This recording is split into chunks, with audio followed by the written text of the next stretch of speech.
Bom dia, boa tarde, boa noite. Estamos aqui no mais um episódio de número 193 da Gênesis, os milagres e as predições segundo o Espiritismo, estudo do capítulo 14. Já conversamos sobre as naturezas e propriedades dos fluidos, porque o título desse capítulo é Os Fluidos. Agora, nessa segunda parte dos fluidos, a explicação de alguns fatos reputados sobrenaturais. Aí são vários os fatos, a gente já viu no nosso estudo a visão espiritual psíquica, dupla vista, sonambulismo, sonhos, catalepsia, ressurreições, curas. E agora, nesse item que vamos estudar hoje, começamos a estudar as aparições e as transfigurações. No caso particular desse item 35 que vamos estudar nessa semana, será o tópico de aparições. Convido vocês a ficarem comigo até o final, a curtir esse vídeo, se esse conteúdo fez sentido para você, e a compartilhá-lo. Bem, item 35 vai dizer-nos Kardec: para nós, o perispírito no seu estado normal é invisível. O que ele está dizendo aqui? Para nós que estamos encarnados, nós encarnados não vemos normalmente o perispírito. Ele continua, mas como é formado de substância etérea, o espírito em certos casos pode, por ato da sua vontade, fazê-lo passar por uma modificação molecular que o torna momentaneamente visível. O que ele está dizendo aqui? Que o espírito, lembre-se que o espírito é uma chama, né? Não tem matéria. Mas o perispírito, que sobrevive à morte, ao fenômeno da morte do corpo físico, esse tem matéria, só que é uma matéria mais sutil do que a matéria do corpo físico e, portanto, ordinariamente é invisível aos nossos olhos, como muitas coisas que há no mundo é invisível aos nossos olhos, mas existem, né? Nós podemos sentir o vento, mas nós não vemos o ar, pelo menos com os nossos aparelhos físicos, com os olhos. Só que o que acontece? O perispírito, então, de um desencarnado é invisível, nós não vamos conseguir ver os desencarnados. Só que o que Kardec está dizendo é que pode acontecer pela vontade do espírito que possui aquele perispírito fazer alguma modificação e se tornar visível. Para sempre? Não, por alguns momentos. Kardec vai dizer, aqui eu trouxe para a gente poder pensar melhor, né? O homem é um espírito encarnado em um corpo material. Então, só para a gente lembrar isso, essa nossa composição do corpo humano. O perispírito é o corpo semimaterial, que une o espírito no corpo material. O perispírito é o quê? É a ligação. Portanto, o perispírito, de acordo com o que Kardec está dizendo lá no Livro dos Espíritos, é matéria. É feito de matéria, só que uma matéria mais sutil, e essa matéria é invisível aos nossos olhos. Ele está fazendo essa introdução porque ele quer entrar no assunto das aparições. Por quê? Porque momentaneamente, por uma ação da vontade, ele pode se tornar visível. Mas como será que isso se dá? Daí ele continua. É assim que se produzem as aparições, que não se dão do mesmo modo que os outros fenômenos, aqueles outros que a gente já estudou, fora das leis da natureza. Como ele fez umas vírgulas aqui, eu vou repetir aqui para ficar muito claro. O que ele está dizendo? Que os outros fenômenos ditos paranormais, que a gente estudou nos outros, né, que eu acabei de falar, dupla vista, nossa, me fugiu aqui.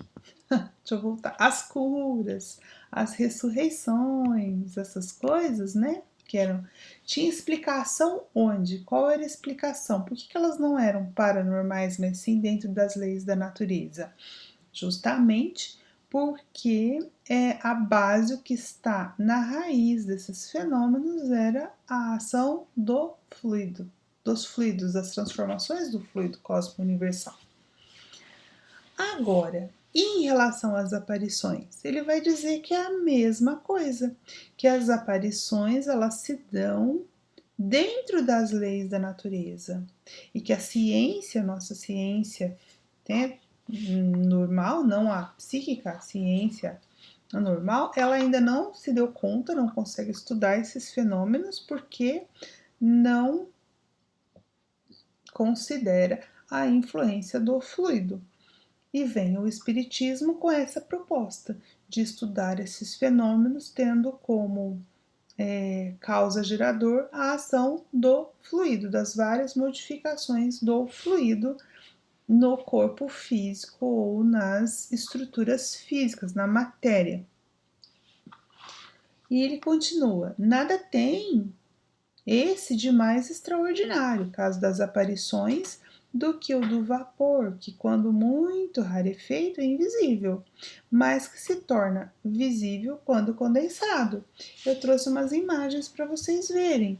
Quando eu penso nas roupas secando no varal, elas secam ao sol, por quê? Porque a água evapora, só que nós não vemos essa evaporação, ela é invisível aos nossos olhos, por quê? Porque o vapor é muito rarefeito. Agora, água no asfalto num dia quente, nós já vamos ver um pouco mais rarefeito esse vapor que o da roupa. Então, nós já vamos conseguir ver, mas uma coisa muito vaporosa, muito sutil. Agora, o vapor que sai de uma chaleira ou das antigas locomotivas da Maria Fumaça, aí nós vemos por quê? Porque ele é o mesmo vapor, mas ele está muito mais condensado. Isso acontece também quando o espírito quer, por ação da sua vontade, fazer com que o perispírito seja visível. Ele condensa, é como se fosse uma condensação, igual a condensação do vapor, a condensação da substância do qual é feito aquele perispírito. Lembre-se que a ação olha do pensamento, a ação da vontade. E ele continua, Kardec, conforme o grau de condensação do fluido perispirítico, a aparição é às vezes vaga e vaporosa, doutras vezes mais nitidamente definida, doutras, enfim, com todas as aparências da matéria tangível. Pode mesmo chegar à tangibilidade real, ao ponto de o observador se enganar com relação à natureza do ser que tem diante de si. Então, veja, existe uma gradação gigante de formas como pode se dar a condensação desse fluido perispirítico, ou seja, que esse fluido perispirítico, a matéria etérea, da qual o perispírito é feito. Então, pode ser uma coisa vaporosa, vaga, com aquilo que o vulgo chama de fantasmas, né? Os fantasmas seriam essas aparições aí vaporosas, muito sutis, e pode ir recebendo gradações cada vez mais concretas, que ele fala tangível, até que ao ponto extremo de você poder tocar. Essa tangibilidade real que ele fala, que poder tocar e que o observador não consegue distinguir que realmente não seria uma matéria mesmo deste mundo, né, físico, é o que a gente chama, Kardec não chamou assim na codificação, mas hoje na doutrina a gente conhece como materialização. É possível fazer a materialização desse fluido perispirítico condensando através de um médium. Então não dá para fazer isso sem o concurso de um encarnado. Por quê? Como é que se dá esses fenômenos de materialização?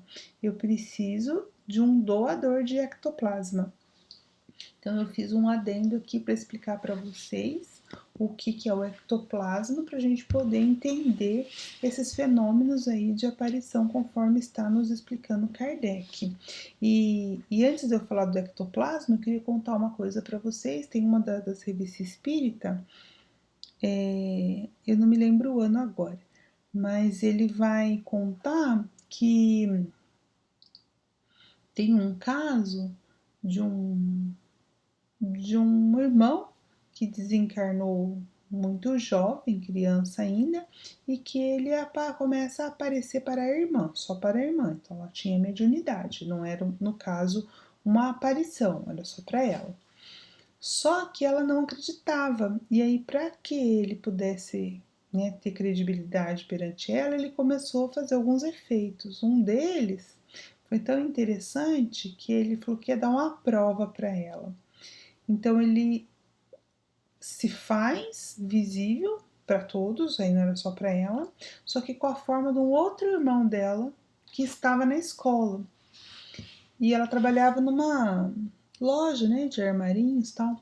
E uma senhora vai, conversa com ela, conversa com o irmão e tudo mais. E depois ele orienta ela a falar para a mãe, perguntar para a senhora o que ela achou do irmão. Agora eu falo o nome do irmão tal.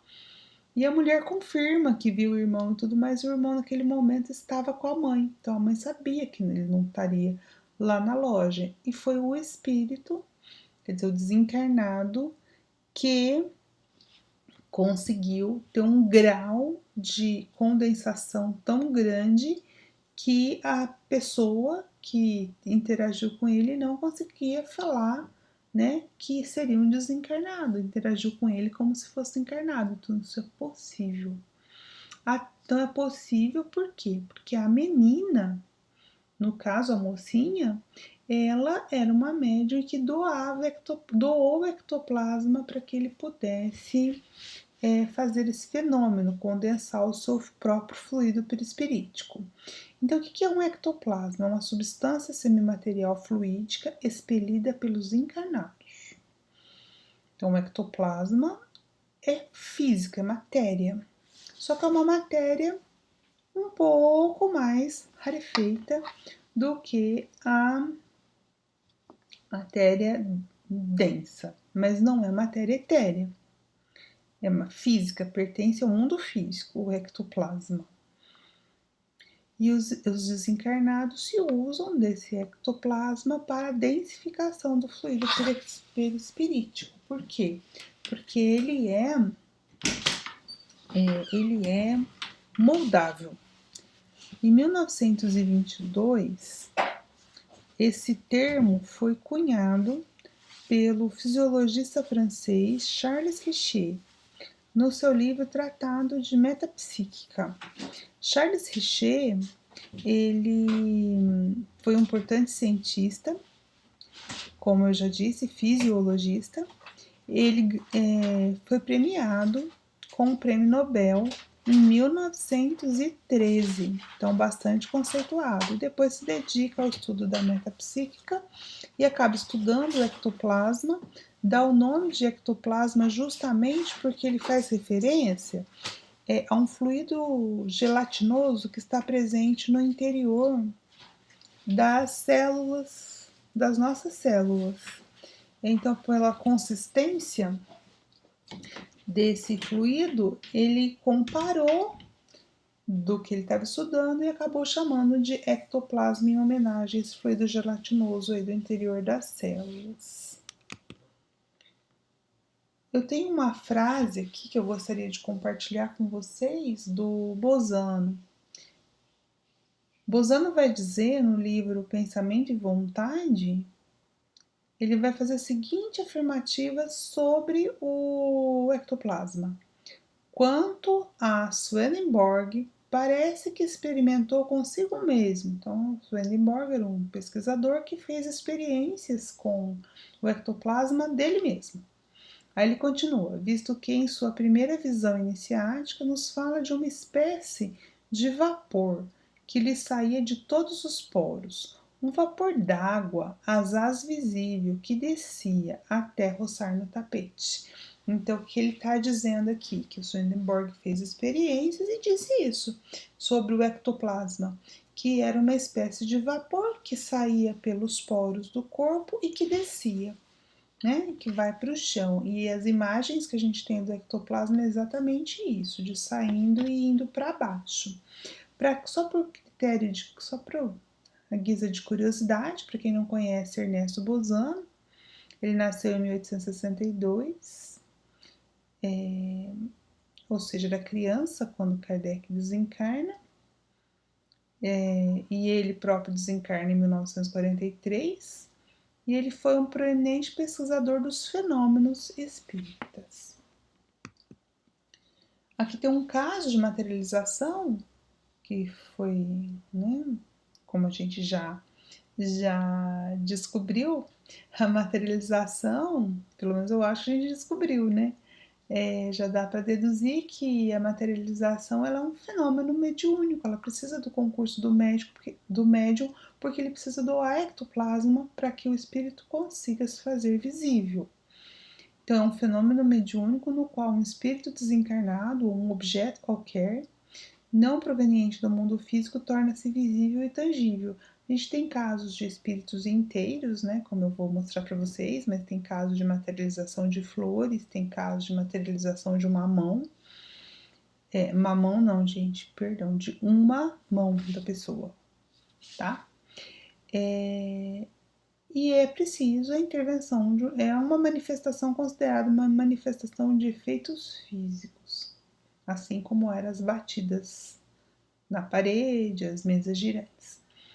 Nós temos aí uma imagem de uma materialização que foi fotografada e tem do lado o atestado assinado por nada mais, nada menos que Francisco Cândido Xavier.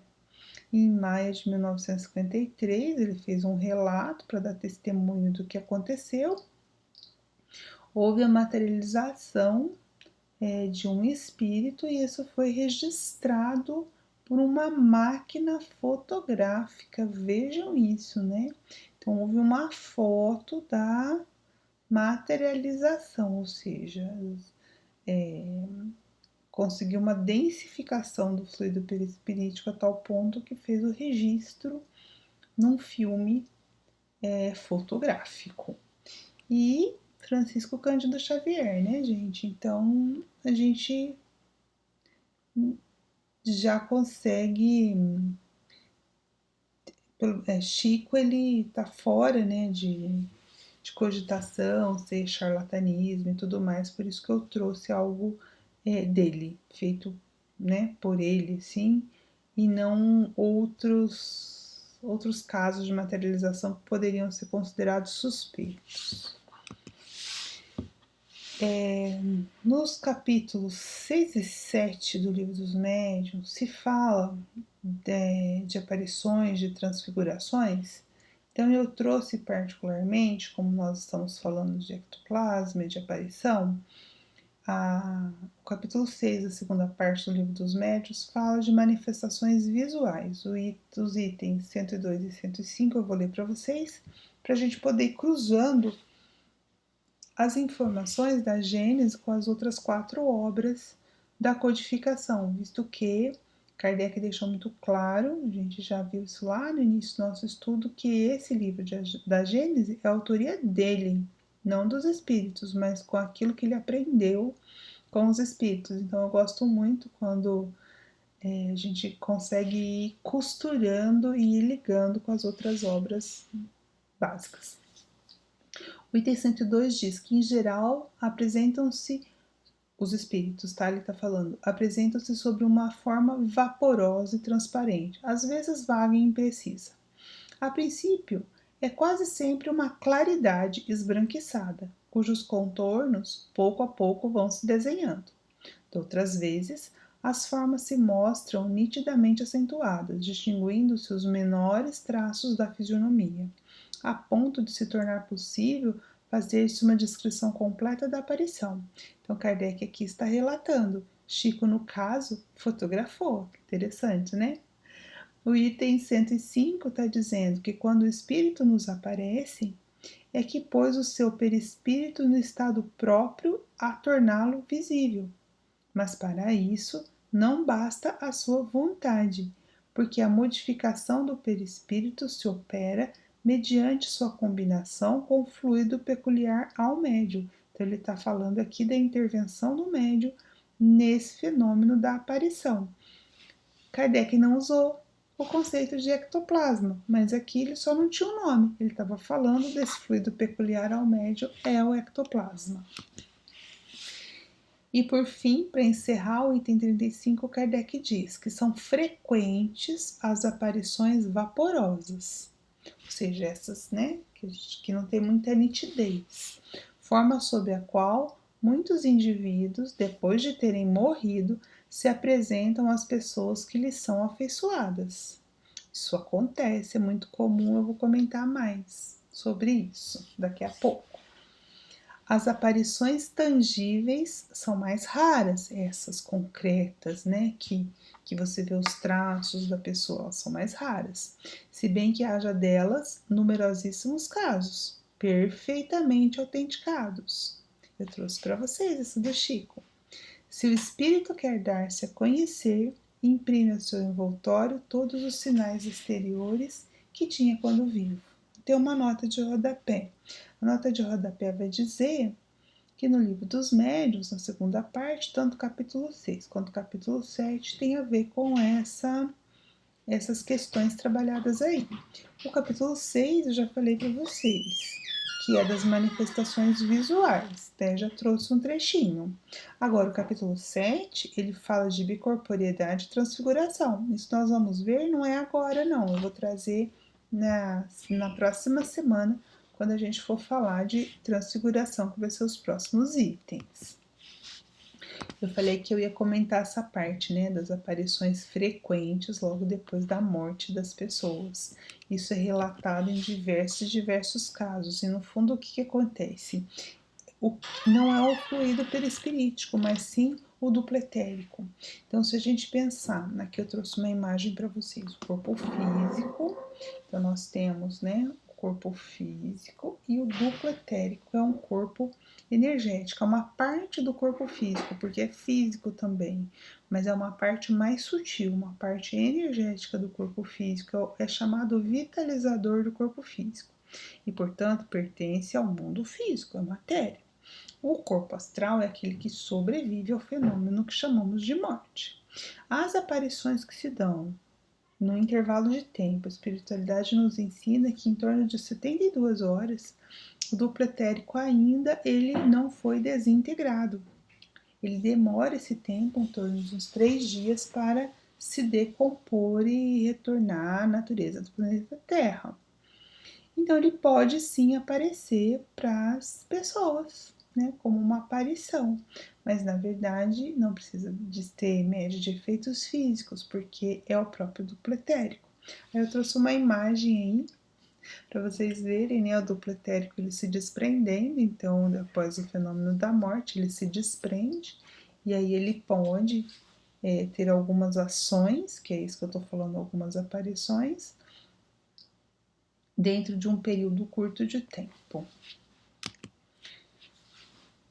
Falando, né, nessa situação do duplo etérico e das aparições logo depois do desencarne, na Revista Espírita de outubro de 1858, tem um fenômeno de aparição em que tem duas irmãs muito ligadas uma à outra, uma era espírita, a outra não, negava, muito crítica, muito cética. E a que era espírita ficou doente, uma doença bastante grave.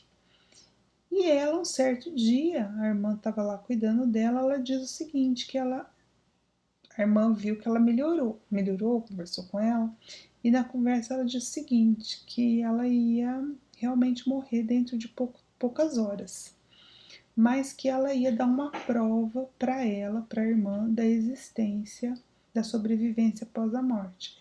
Para ela não ir ela fala, para ela não ir no enterro, para ela ficar sozinha em casa, que durante o enterro ela iria aparecer para a irmã e isso seria a prova.